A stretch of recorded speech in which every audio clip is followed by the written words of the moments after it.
ଆଜି ଆମେ ଲେଖିବା ଓଜନ ଉତ୍ସବର ବୈଠକ ବିବରଣୀ।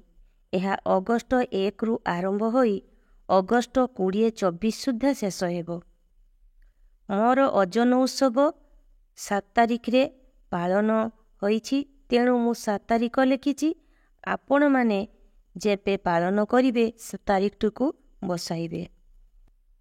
ଅଦ୍ୟତା 7/8/2024 ବୁଧବାର ଦିବା 1 ଘଟିକା ସମୟରେ ମନ୍ଦାସାହି ପାଟଣା ଅଙ୍ଗନବାଡ଼ି କେନ୍ଦ୍ରରେ ଏକ ଓଜନ ଉତ୍ସବର ଆୟୋଜନ କରାଯାଇଥିଲା। ଉକ୍ତ ଉତ୍ସବରେ 0ରୁ 6 ବର୍ଷର ଶିଶୁ ଏବଂ ସେମାନଙ୍କର ଅଭିଭାବକ, ଯାଞ୍ଚ କମିଟି, ମାତୃ କମିଟି, ଆଶା ଦିଦି, ଏନ୍ଏନ୍ ଦିଦି ଏବଂ ସେକ୍ଟର ସୁପରଭାଇଜର ଉପସ୍ଥିତ ରହି ଓଜନ ଉତ୍ସବ କାର୍ଯ୍ୟକ୍ରମରେ ସାହାଯ୍ୟ କରିଥିଲେ। ଅଗଷ୍ଟ ମାସର ଓଜନ ଉତ୍ସବର ଆଲୋଚ୍ୟ ବିଷୟ ହେଉଛି ଶିଶୁମାନଙ୍କର ଅଭିବୃଦ୍ଧି ଆକଳନ ନିମନ୍ତେ ସ୍ୱତନ୍ତ୍ର ଅଭିଯାନ। ପ୍ରଥମେ ଅଙ୍ଗନବାଡ଼ି କର୍ମୀ ଓ ସହାୟିକା ଫୁଲ, ପତ୍ର, ବେଲୁନ ଏବଂ ଆମ୍ବ ତୋରଣ ଦ୍ୱାରା ଅଙ୍ଗନବାଡ଼ି କେନ୍ଦ୍ରକୁ ସଜାଇଥିଲେ। ବିଗତ ବର୍ଷ 2023-24 ମସିହାରେ 0ରୁ 6 ବର୍ଷ ବୟସର ଶିଶୁମାନଙ୍କ ଶାରୀରିକ ଆକଳନ ନିମନ୍ତେ ସମଗ୍ର ରାଜ୍ୟରେ 2ଟି ପର୍ଯ୍ୟାୟରେ ଓଜନ ଉତ୍ସବର ସ୍ୱତନ୍ତ୍ର ଅଭିଯାନ ସଫଳତାର ସହିତ ଆୟୋଜନ କରାଯାଇଥିଲା। ଉକ୍ତ ସ୍ୱତନ୍ତ୍ର ଅଭିଯାନ ମାଧ୍ୟମରେ 99%ରୁ ଅଧିକ ଶିଶୁମାନଙ୍କ ଓଜନ ଉଚ୍ଚତା ସଫଳତାପୂର୍ବକ ନିରୀକ୍ଷଣ କରାଯାଇଥିଲା। ଏହା କେବଳ ସମସ୍ତଙ୍କ ସହଯୋଗ ସହଭାଗିତା ଯୋଗୁଁ ସମ୍ଭବ ହୋଇପାରିଛି। 6 ବର୍ଷରୁ କମ୍ ବୟସର ଶିଶୁମାନଙ୍କ ପୁଷ୍ଟିକର ସ୍ଥିତିର ନିୟମିତ ନିରୀକ୍ଷଣକୁ ମଜବୁତ କରିବା ପାଇଁ ମହିଳା ଏବଂ ଶିଶୁ ବିକାଶ ବିଭାଗ ଓଡ଼ିଶା ସରକାରଙ୍କ ତରଫରୁ ଓଜନ ଉତ୍ସବର ସ୍ୱତନ୍ତ୍ର ଅଭିଯାନକୁ ଆନୁଷ୍ଠାନିକ ଭାବେ ପ୍ରଚଳନ କରାଯାଇଛି।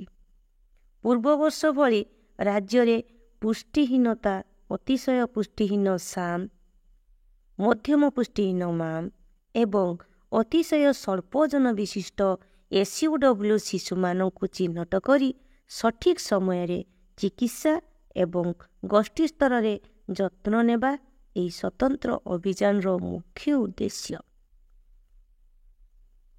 ଏହା ବ୍ୟତୀତ ଛାଡ଼ି ଯାଇଥିବା ତଥା ଅପହଞ୍ଚ ଦୁର୍ଗମ ଅଞ୍ଚଳର ଶିଶୁମାନଙ୍କ 100% ଓଜନ ଓ ଉଚ୍ଚତା ଆକଳନ ଉପରେ ବିଶେଷ ଗୁରୁତ୍ୱ ଦିଆଯାଇଛି।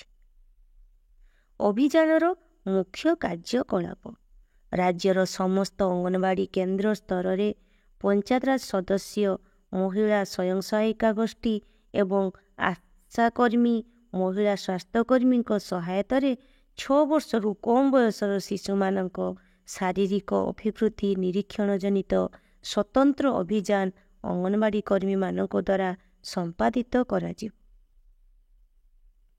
ଶିଶୁମାନଙ୍କ ସଠିକ୍ ଓଜନ ଓ ଉଚ୍ଚତା ରେକର୍ଡ କରିବା ଏବଂ ଉକ୍ତ ତଥ୍ୟକୁ ପୋଷଣ ଟ୍ରାକରରେ ପକାଇବା।